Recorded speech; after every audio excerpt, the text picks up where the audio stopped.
কিন্তু আমাদের police department তাদের একটা মনিটরিং কমিটি আছে আমাদের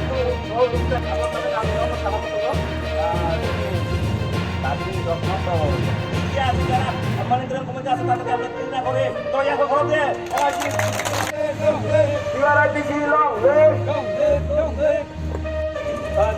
দিলে অফিসে দিলে সাইবার অফিস দিলে কিন্তু এখন ini officer kok ya dia bosun buka kabar presentation kayak tadi presiden hajar RBI long live RBI long live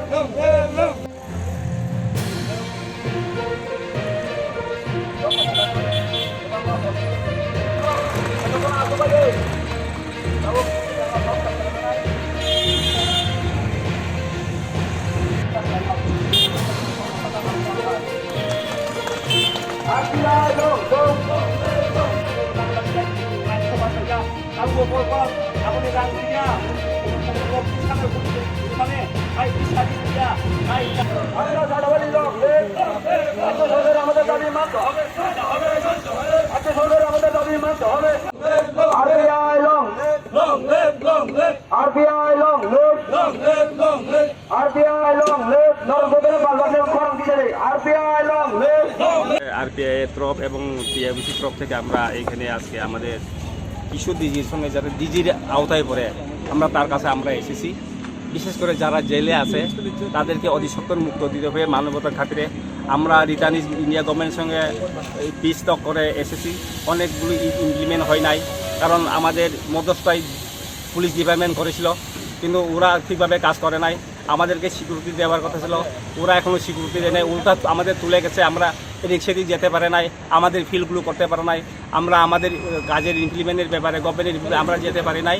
আর একটা বিষয় হচ্ছে আমাদের যে চুক্তির মধ্যে বাস্তবায়ন এখনও 15টা ডিমান্ড বাকি আছে, যেমন রিহেবিলিটেশন, যেমন আমাদের সিকিউরিটির ব্যাপারে এডিসি ডিলিমিটেশন, এইভাবে অনেকই আছে। কিন্তু আজকে যে এই রাজনৈতিক সমস্যাগুলো পূরণ করার জন্যই ত্রিপুরা গভর্নমেন্ট সেটা পারবে না। তার জন্যই দিল্লি গভর্নমেন্ট হোম মিনিস্টারের এই স্টিয়ারিং কমিটি একটা বানিয়ে, মনিটরিং কমিটি বানিয়ে আমাদের সমস্ত ট্রাইবেলের এবং এইখানে যারা কর্মকর্তারা আছে তাদেরকে নিয়ে একটা স্টিয়ারিং কমিটি বানানো হোক, বানানো করে আলোচনা করবে আমাদের রাজনৈতিক সমস্যা, ব্যক্তিগত সমস্যা এবং লাইভলিহুড প্রজেক্ট, এগুলো যেন করে আমাদেরকে আমাদের এই দাবিগুলো ইমপ্লিমেন্ট করে যেমন শান্তি বাতাবরণ আসতে পারে এরকম করার জন্য আমরা আজকে আমাদের এই দাবি।